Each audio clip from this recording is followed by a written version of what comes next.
Πάμε. Πριν πολλά χρόνια, σχεδόν μία εικοσαετία, είχα γράψει ένα κείμενο με το οποίο αυτό το κείμενο είχα μιλήσει σε κάποια εφημερίδα, αλλά δεν θυμάμαι σε ποια εφημερίδα, και είχε γίνει προβολή τότε του βιβλίου από την εφημερίδα με αυτό το κείμενο. Και έχει σημασία γιατί το έβαλα τότε αυτό το κείμενο, γιατί είναι η πρώτη φορά που θα το συνδέσουμε και θα το πούμε εδώ. Λοιπόν, οι διαφορετικές αντιλήψεις των ανθρώπων. Είχε γίνει ένα ερώτημα, ένα θέμα, αν οι διαφορετικές αντιλήψεις στην παγκόσμια κοινότητα εμποδίζουν τον άνθρωπο στην πνευματική του ωριμότητα, στην πνευματική του εξέλιξη, τόσο στην προσωπική όσο και στην συλλογική. Αυτό φαινομενικά είναι ένας αθώος λόγος, ουσιαστικά όμως είναι ένας πραγματικά υπέροχος λόγος, ο οποίος δείχνει βαθύτερα τον παγκόσμιο άνθρωπο, βαθύτερα την προσωπική καλλιέργεια του κάθε ανθρώπου. Λοιπόν, το ερώτημα τότε ήταν, το άγχος ήταν αν οι διαφορετικές αντιλήψεις των ανθρώπων κάνουν ζημιά στην παγκόσμια ωριμότητα, τόσο την ατομική όσο και την συλλογική, σαν κοινωνικό και ολοκληρωμένο. Πολλοί μεγάλοι φιλόσοφοι, επιστήμονες και ούτω καθεξής πιστεύαν ότι αυτό είναι μεγάλο εμπόδιο ακόμα και σήμερα. Να ξέρετε ότι στο παγκόσμιο σχέδιο που σχεδιάζουν για τον άνθρωπο εκείνοι που κυβερνούν τις μοίρες, τις τύχες των ανθρώπων, είναι οι άνθρωποι να μην έχουν πολυπλοκότητα, να μην έχουν διαφορετικότητα ή να μην έχουν μεγάλες αποκλίσεις, πιστεύοντας έτσι ότι θα οδηγήσουν, θα οδηγήσουν τον άνθρωπο σε ένα άλλο μοντέλο ζωής ανώτερο από αυτά που μέχρι σήμερα γνωρίζουμε. Εδώ όμως δίστανται οι απόψεις, αν πραγματικά δηλαδή η κοινότητα, η παγκόσμια ανθρωπότητα λειτουργούσε σαν ένα κράτος. Πιστεύουν ότι θα είναι καλύτερα. Προσωπικά, τότε, πριν χρόνια, που λίγοι ψηλάφιζαν αυτά τα πράγματα, εγώ είχα πει άλλα πράγματα. Για να το δούμε. Οι διαφορετικές αντιλήψεις των ανθρώπων δεν είναι εμπόδιο στην πνευματική ωριμότητα του ανθρώπου. Ελπίζω να ακούγονται.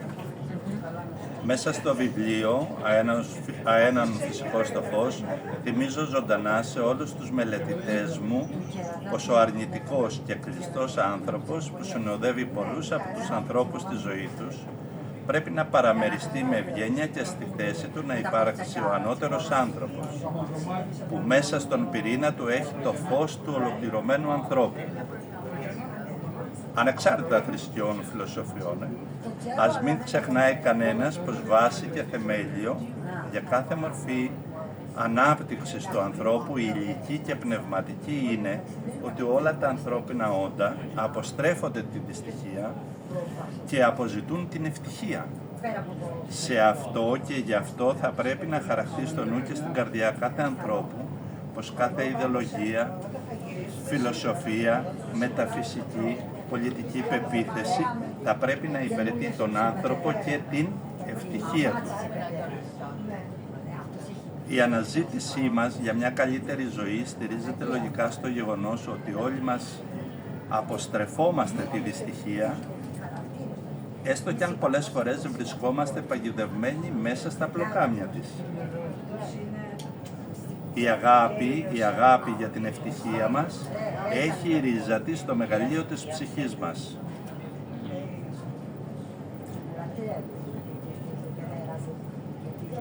Το μεγαλείο της ψυχής μας, η οποία θέλει να σκορπάμε την ευτυχία στους συνανθρώπους μας. Γι' αυτό ο ανώτερος και δυνατός άνθρωπος αγαπά τους ανθρώπους και ενδιαφέρεται για την ευτυχία τους και εργάζεται με κάθε δυνατό τρόπο να βοηθήσει στην εκπλήρωση του μεγάλου ονείρου. Το μεγάλο όνειρο είναι να δούμε την παγκόσμια κοινότητα, ολόκληρο τον άνθρωπο, ευτυχή. Σε ένα αληθινό παράδεισο όπως αρμόζει, αφού έχουμε εμείς οι άνθρωποι την εξουσία να συνθέτουμε και να βοηθούμε και να εργαζόμαστε για την ευτυχία, για την καλύτερη πρόοδο της ζωής όλων μας. Επομένως, οι διαφορετικές αντιλήψεις των ανθρώπων σχετικά με τη ζωή και την ευτυχία του κόσμου και την πρόοδο στην πραγματικότητα δεν είναι καθόλου εμπόδιο. Ναι, οι διαφορετικές αντιλήψεις των ανθρώπων σχετικά με τη ζωή και την ευτυχία του κόσμου, με την πρόοδο στην πραγματικότητα δεν είναι εμπόδιο. Αντίθετα, είναι πλούτος. Αφού ο ανθρώπινος νους διαφέρει από άνθρωπο σε άνθρωπο, από άτομο σε άτομο και επομένως χρειάζεται διαφορετικούς τρόπους προσέγγισης για να οδηγηθεί στην χαρά, στην ειρήνη, στην αληθινή δύναμη. Κάποιοι άνθρωποι μέσα από τα θρησκευτικά τους πιστεύω οριμάζουν, γίνονται καλύτεροι άνθρωποι και αντιμετωπίζουν καλύτερα το μικρό εαυτό τους. Αντιμετωπίζουν καλύτερα και θεραπεύουν καλύτερα τον κακό χαρακτήρα τους.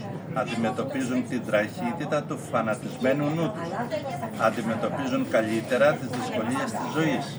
Αντιμετωπίζουν καλύτερα την κακότητα, τις άδικες συμπεριφορές της κοινωνίας πάνω τους, αλλά και όλες τις τραγικές περιστάσεις της ανθρώπινης αδυναμίας. Κάποιοι άλλοι άνθρωποι αντιμετωπίζουν καλύτερα τον κακό εαυτό τους και την τραγικότητα των ανθρώπινων συμπεριφορών, τις δυσκολίες της ζωής μέσα από τα ιδεολογικά τους πιστεύω, άλλοι μέσα από τη φιλοσοφική τους θεωρία, άλλοι μέσα από την επιστημονική τους εντρύφηση. Και σε κάποια φάση ακούν λέει, είναι τα φορτηγά. Λέω τα φορτηγά είναι δεμένα, δεν κουνάνε. Εντρύφηση. Από όπου και αν αντλεί δύναμη ο άνθρωπος για να αντιμετωπίσει δυνατότερα και επιτυχημένα τη μικρότητα της ανθρώπινης καρδιάς, τη μοναξιά της ανθρώπινης συνύπαρξης, τις στενάχωρες περιστάσεις στη ζωή, ας αντλεί δύναμη και ας γίνεται καλύτερος. Κανείς μας να μην γίνεται εμπόδιο με οποιαδήποτε πρόφαση ή δικαιολογία, αλλά με ευγένεια να επιτρέπουμε στους συνανθρώπους μας να έχουν πηγές οι οποίες τους εξελίσσουν, τους ενδυναμώνουν, τους βοηθούν να ανέβουν στην οριμότητα της αγάπης με σκοπό να γίνουν υπάρξεις αγάπης και όχι μόνο. Το όχι μόνο δεν φτάνει να σε υπάρξει αγάπη, θέλει και κάτι άλλο, τη λατρευτική διάσταση της υποστάσεως. Αλλά εκεί δεν το γράφω και όχι μόνο. Όταν αυτό συμβεί και οι άνθρωποι γίνουν υπάρξεις αγάπης, τότε η ελευθερία τους ανήκει. Αφού κανείς δεν αμφιβάλλει πως ελεύθερος άνθρωπος είναι μόνο ο άνθρωπος που είναι όριμος στην αγάπη και ύπαρξη αγάπης. Μέσα από τους λόγους του βιβλίου απευθύνομαι σε όσους αναζητούν τη σοφία, την αγάπη, τη δύναμη και επιδιώκουν με την ελεύθερη θέλησή τους να ζήσουν τον ελεύθερο άνθρωπο. Το κείμενο αυτό για τις διαφορετικές αντιλήψεις με δύο λόγια τι λέει? Ότι κάθε άνθρωπος δεν πρέπει να φοβάται τις διαφορετικές αντιλήψεις, τις διαφορετικές αντιλήψεις των ανθρώπων και των λαών. Αντίθετα είναι πλούτος και χρειάζεται, γιατί όσες περισσότερες αντιλήψεις και αν υπάρχουν, οι ιδεολογίες, είναι πλούτος για τον άνθρωπο. Δεν είναι εμπόδιο στην πνευματική του οριμότητα και εξέλιξη. Σε καμία περίπτωση. Γιατί ο ανθρώπινος νους άλλου είναι χαμηλά, άλλου σε διαφορετικά σημεία. Με αποτέλεσμα η πολυπλοκότητα αυτή, η ανισότητα αυτή δεν εμποδίζει την πνευματική εξέλιξη. Αντιθέτως βοηθάει. Είναι ωραίο τα κράτη να έχουν τα δικά του, τη δική τους νομοθεσία, τη δική τους οικονομία, τους δικούς του ηγέτες, αλλά είναι σεβασμό για το άλλο κράτος. Αν ο άλλος θέλει άλλο μοντέλο ζωής, άλλο ιδεώδες, άλλο σκηνικό ζωής, ας το δημιουργήσουν. Αρκεί να μην είναι επιθετική ο ένας λαός του άλλου. Τότε πλούτο θα έχουμε. Τι συμβαίνει και τι είχαμε πει εκεί? Στη ροή της ζωής φαίνεται ολοκάθαρα για κάποιον που μελετάει λίγο την πνευματική διάβια των ανθρώπων, ότι τα ανθρώπινα πλάσματα εισέρχονται σε έναν δρόμο πια που φαίνεται ολοκάθαρα ότι κλείνονται αυτοί οι δρόμοι. Χάνονται πια αυτές οι ελευθερίες με αποτέλεσμα σε βάθος χρόνου να βλέπουμε ολόκληρους λαούς να ενεργούν σαν να είναι μία εταιρεία, σαν να είναι ένα μυαλό, θα είναι πολύ περιορισμένος ο κόσμος αν πάνε εκεί. Γι' αυτό σε όλα τα χρόνια όλοι οι άνθρωποι, οι άπειροι, οι άγουροι και οι σοφοί και οι μη διδάσκουν φαινομενικά φανερά την αγάπη. Η αγάπη όμως δεν επαρκεί από μόνη της. Πολλά εγκλήματα γίνονται στο όνομα της αγάπης, πολλοί άνθρωποι, η πιο καποποιημένη λέξη σε όλο τον πλανήτη είναι η αγάπη. Από εμάς ανατομικότητες ο καθένας έχει πονέσει με την αγάπη του τους άλλους και η αγάπη στον άλλον εμάς, μόνο στον όριμο άνθρωπο η όντως αγάπη είναι η ελευθερία. Στους περισσότερους από εμάς η αγάπη μας είναι δεσμά. Γιατί όμως έγινε τόσο μεγάλη συζήτηση για αυτό το θέμα τώρα? Πού κολλάει? Κολλάει στο ότι δεν σώζεται ο άνθρωπος και δεν επαρκεί μόνη της η αγάπη. Ο άνθρωπος δεν θα κριθεί για την αγάπη. Με την αγάπη περνάς στη βασιλεία, περνάς σε ένα ευτυχές όνειρο, περνάς σε ένα ανώτερο άνθρωπο. Αλλά δεν φτάνει η αγάπη, πρέπει να είσαι και λατρευτικό όνειρο. Πρέπει να αναγνωρίζεις το μεγαλείο της θεότητας, πρέπει να έχεις ένα βήμα πιο πάνω. Γι' αυτό αρχή σε όλα μου τα έργα τι είναι? Λέω ο άνθρωπος στην κορονίδα του είναι λατρευτικό όνειρο. Σήμερα λοιπόν παγκόσμια νομοθετούν, συζητούν ότι με την αγάπη θα γίνουν όλα, αλλά κρύβεται τι? Η λατρευτική διάσταση του ανθρώπου, η πίστη γελιοποιείται, εξευτελίζεται, η αναζήτηση των ανθρώπινων πλασμάτων για τον Θεό, για τη δημιουργία, για τον δημιουργό του, η αναζήτηση της ψυχής για να βρει τον αρχιτέκτονά της, η ανάγκη της ανθρώπινης ψυχής να αποδώσει ευγνωμοσύνη, λατρεία, ξέρετε τι είναι για αυτούς? Είναι αδυναμία, είναι περίγελος, είναι εξευτελισμός, είναι ή προσπαθούν να το δείξουν ως ντροπή του ανθρώπινου όντως ανεξάρτητα της αστοχίας μας. Γιατί σε μία αναζήτηση η επιστήμη θα κάνει λάθη, σε μία αναζήτηση η οικογένεια για το μοντέλο της ζωής της θα κάνει λάθη, σε μία αναζήτηση για τη λατρεία, την ορθή λατρεία, το υψηλό, το ποιος είναι ο δημιουργός μου θα γίνει λάθη, αλλά τι θα σημαίνει αυτό? Ότι θα σταματήσουμε την ιατρική, θα σταματήσουμε την παιδεία, θα σταματήσουμε τις αντιλήψεις για να μην γίνει το λάθος και να βρεθούμε οντότητες που δεν λατρεύουν. Ακούστε να δείτε. Στην παγκόσμια ανθρωπότητα λένε ότι με την αγάπη όλα γίνονται και με την είναι αυτοί που προβάλλουν ότι η αγάπη θα τα κάνει. Όχι κύριε, αγάπη έξω από τη λατρεία είναι μισό φαινόμενο. Η λατρεία και η αγάπη συμβάλλουν. Ο άνθρωπος κρίνεται δια της πίστεως. Ειρηνικός είναι ο άνθρωπος εκείνος που γνώρισε την θεϊκή διάσταση της δικής του υποστάσεως, που αναγνώρισε ποιος είναι ο Θεός και ο Δημιουργός του, που αναγνώρισε αν εδώ στον πλανήτη επάνω, αν ήρθε, αν φανερώθηκε, αν αποκαλύφθηκε ο Δημιουργός του ανθρώπου, αν αποκαλύφθηκε η θεϊκή διάσταση.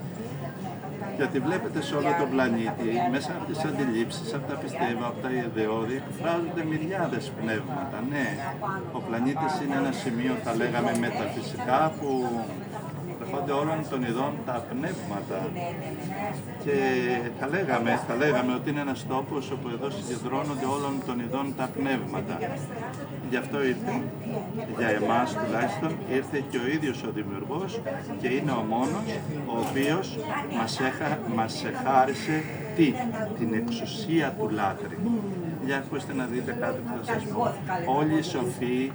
Όλοι οι σοφοί στον πλανήτη σου λένε υπάρχει μία θεία δύναμη, υπάρχει μια οντότητα.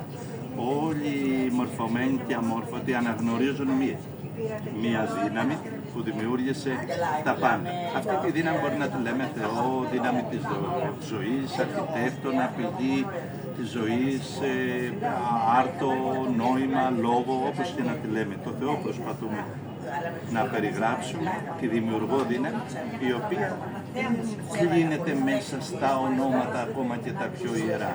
Για κοιτάξτε όμως κάτι. Όλοι φτάνουμε και λέμε ναι, να αγαπάς τον Θεό, να αγαπάς τον άνθρωπο, αλλά δεν λέμε να λατρεύεις τον άνθρωπο. Δεν ακούστηκε πουθενά να λατρεύουμε τον άνθρωπο. Ακόμα και στα παιδιά μας ή ότι αγαπάμε, λέμε λατρεία μου, θέλοντας να πούμε κάτι πιο πάνω από την αγάπη. Όλοι λέει αυτό το πράγμα. Λατρεία μου λέμε. Βάζουμε ένα βήμα πιο πάνω τη λατρεία, γιατί είναι πιο πάνω. Τι θέλω να πω με αυτό? Όλη αυτή η φλιαρία περί αγάπης είναι απόκρυψη της ένθεης διαστάσεως του ανθρώπου, εξευτελισμός της πίστεως. Και κοιτάξτε να δείτε, Οι σοφοί λένε να αγαπάς το Θεό μου. Αυτό άνθρωπο είναι το έχω μέσα. Το μέσα μου αναζητάει το δημιουργό μου. Όλοι λέει, το μέσα μας αναζήτησε το Θεό. Σε δυνάμεις, σε καταστάσεις, σε όλα. Όλο το είναι μας ψάχνει τι συμβαίνει με εμάς. Πού θα είμαστε, πού θα ήρθαμε, ποιοι είμαστε, πού θα πάμε. Πρόσεξε. Όλοι οι προφήτες όλων των λαών τι είπαν? Να αγαπάμε το Θεό. Ευχαριστώ πολύ, αυτό το έχω μέσα μου. Δεν χρειάζομαι κανέναν Βούδα, κανέναν Μωάμεθ, κανέναν Ιησού σαν προφήτη μόνο να μου πει αναζήτησε το Θεό, αφού όλο το είναι μας αυτόν αναζητάει. Δεν αναζητάει την αγάπη, δεν ξέρουμε, γιατί μαθαίνουμε. Μόνο στο πρόσωπο του Χριστού υπήρξε το γεγονός που είπε εγώ είμαι η αλήθεια, εγώ είμαι το φως, εγώ είμαι ο άρθος, εγώ είμαι ο ποιμήν, εγώ είμαι το νόημα της ζωής, εγώ είμαι ο άρτος που κατεβαίνει από τον ουρανό, εγώ είμαι ο Θεός σας. Κανένας δεν τόλμησε στον πλανήτη Γη να πει εγώ είμαι.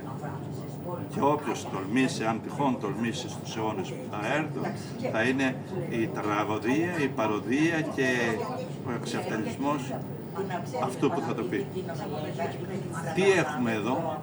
Όλοι οι προφήτες, όλοι οι σοφοί, όλες οι διδασκαλίες, όλες οι αντιλήψεις σταματάνε στους ορίζοντες της αγάπης και ξεκινάει η λατρευτική διάσταση σε αυτόν που σαν Κύριος είπε εγώ είμαι αλήθεια, εγώ είμαι το φως, και γίνεται η αποκάλυψη τόσο φανερή μέσα στους ανθρώπους ώστε να καταλάβετε ότι μια παγκοσμιότητα και μια κοινωνία η οποία θα έχει οποιασδήποτε μορφές φιλοσοφίας, αγγελοθρησκειών, αγαπητικών μεθόδων, χωρίς τη λατρευτική διάσταση για εμένα προσωπικά, είναι ένα φαινόμενο άκυρο που θα κατεβάσει τον άνθρωπο στα άλογα κτίνη. Ναι. Για λόγους τακτοποίησης της λογικής, μπορούμε να πούμε τη σχέση μεταξύ αγάπης, πίστης και λατρείας. Γιατί σε ένα βιβλίο σου γράφεις ότι αγάπη και πίστη είναι ένα νόμισμα, η διόφυση του νομίσματος και η ποιότητα, η ουσία αυτών είναι η λατρεία. Δεν μπορείς να κρυφτείς από την αγάπη, γιατί η αγάπη έχουν όλοι και οι αμαρτωλοί αγαπούν αμαρτωλούς. Δεν μπορείς να κρίνεις τον άνθρωπο από την αγάπη, γιατί εγώ μπορεί να είμαι πόρνος, να είμαι σιχαμένος και να αγαπάω, κάτι αγαπάω. Δεν γίνεται να είσαι οντότητα χωρίς αγάπη. Μία οντότητα αγάπης, ένας καλός άνθρωπος, ένα ευγενικό, αν του παρατήσεις, γνωρίζεις τον δημιουργό σου, θα σου πει τον πόνο του, όχι, δεν τον γνώρισα. Το λατρευτικό όνο θα σου πει γνώρισα τον Θεό και τον γνώρισα έχοντας αγάπη, έχοντας ευγενία, τον γνώρισα, τον χάρηκα γιατί ήρθε, γιατί μου είπε εγώ είμαι η αλήθεια, εγώ είμαι ο ποιμήν, εγώ είμαι ο άρθος, η αλήθεια είναι ο Θεός, εγώ είμαι ο δημιουργός για όποιον μπαίνει στις δυνάμεις της πίστης. Άρα λοιπόν η πίστη σε κρίνει εν δυνάμει αγάπης, είναι και δεν μπορεί να γίνει μόνο. Μία ανθρωπότητα με μόνο την αγάπη θα καταστραφεί, θα αλληλοσπαραχτεί με την αγάπη.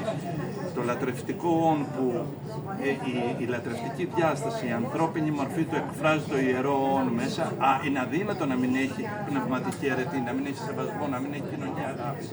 Μοιάζει με έναν άνθρωπο που αγαπάει τα σκυλάκια του, αλλά δεν μπορεί να αγαπήσει τον άνθρωπο, δεν μπορεί να αγαπήσει τον Θεό, δεν μπορεί να αγαπήσει πραγματικά. Γιατί είναι η μικρότερη αγάπη. Μοιάζει με έναν εγωιστή που αγαπάει το εγώ, το αγαπάει με το εγώ, το αγαπάει ο άνθρωπος στη δημιουργία, αγαπάει το συμφέρον του, το αγαπάει, αλλά αυτή η αγάπη δεν μπορεί να τον δικαιώσει, ενώ αγαπώντας την θεϊκή διάσταση και ζώντας τον θεϊκό άνθρωπο μέσα του, η αγάπη αυτή εξαρνισμένη είναι άλλο πράγμα.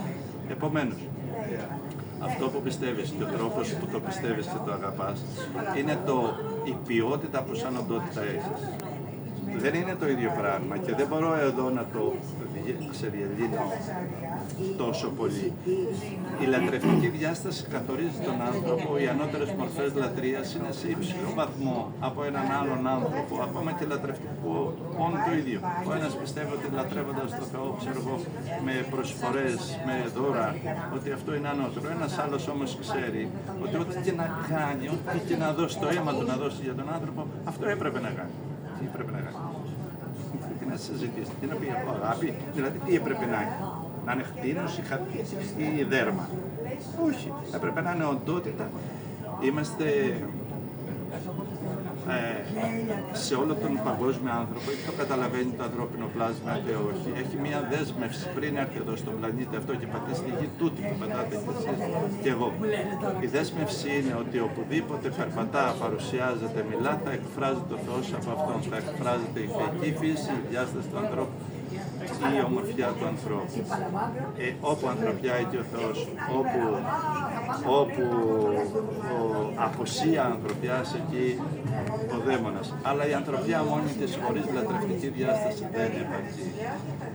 Και η παρουσία του Χριστού που είπε εγώ είμαι η αλήθεια, εγώ είμαι το φως, εγώ είμαι ο άρτος, ακυρώνει όλες τις φιλοσοφίες. Ακυρώνει, όταν λέω ακυρώνει, εννοώντας, ολοκληρώνει, τις τελειοποιεί και επομένως δεν μένω στη διάσταση της αγάπης, της φιλοσοφίας μιας κουλτούρας, αλλά μένω στην αποδοχή μιας βαθιάς αποκάλυψης. Ο άνθρωπος είναι λατρευτικό. Για κάποιους ο Θεός ήρθε, ο Θεός μίλησε, ο Θεός δέχτηκε τη μεγάλη πρόσκληση των ανθρώπων. Αυτό που αναζήτησε στους αιώνες η ανθρώπινη ψυχή να βρει το δημιουργό της, ήρθε, έγινε άνθρωπος και είπε ο μόνος. Γιατί δεν μου φτάνει να μου λες βρέστο ή αγάπα το Θεό ή αγάπα τον άνθρωπο, αυτό το έχω μόνος. Επομένως ο άνθρωπος δεν κρίνεται από την αγάπη. Όχι, με την αγάπη προοδεύεις, με την αγάπη καλλιεργείς, με την αγάπη δημιουργείς, με την αγάπη θεραπεύεις και θεραπεύεις, αλλά δεν φτάνεις όντως στο λατρευτικό. Δεν επαρκεί. Όταν είσαι λατρευτικό και βρεις τις αρχές της ανώτερης λατρείας, τότε έχεις και, δεν είναι μόνο, είναι και, ούτε η πίστη μόνη της, ούτε η αγάπη μόνη της. Και αγάπη χωρίς την θεότητα του Χριστού, φοβερόν πράγμα. Θεός χωρίς την αγιοπνευματική ουσία του Χριστού, φοβερόν πράγμα. Επομένως, σας έχουν στήσει ένα μεγάλο παιχνίδι. Δεν είναι ωραίο να γίνει όλη η ανθρωπότητα ένα μυαλό, να γίνει η ανθρωπότητα έστω και Άγιο. Δεν είναι ωραίο. Θα βρείτε τον πελά σας, θα βασανιστείτε, θα υποφέρετε. Μην γίνει και τραγωδία ο άνθρωπος ο ίδιος, γιατί έχει μία εντολή ο άνθρωπος να συνθέτει τον παράδεισο της ζωής του, να συμμετέχει στη ζωή του, να δίνει ιερότητα στη ζωή του. Οι ανόητοι συμβάλλουν στη δυστυχία τους. Οι σοφοί συμβάλλουν στην ευτυχία των άλλων και τη δική τους. Τα αγιοπνευματικά όντα, οι οντότητες οι οποίες ήρθαν στη λατρευτική διάσταση συν της αγάπης αυτής, όχι της άλλης, του κόσμου, τι γίνονται, εκφραστές του Θείου σχεδίου. Υπηρετούν όχι τον εαυτό τους, ούτε κάποια παγκοσμιοποίηση. Υπηρετούν το σοφό σχέδιο του Θεού, σύμφωνα με το δικό τους προσωπικό χάρτη. Εγώ το δικό μου, εσύ το δικό σου, ο Άγιος το δικό του που πάμε στην προσκύνησή του, και ο καθένας, σύμφωνα με το Θείο Σχέδιο, δεν υπηρετεί την δική του θέληση, την δική του αγάπη, την δική του προσωπικότητα και παρουσία. Αυτή την έχεις και είναι δική σου. Λοιπόν, η λατρευτική διάσταση του ανθρώπου σε παγκόσμιο επίπεδο φέρνει όλες τις δυνάμεις να μην υπηρετούν απλά την αγάπη, αλλά το θεϊκό όν που υπάρχει μέσα μας. Ναι. Ευχαριστώ.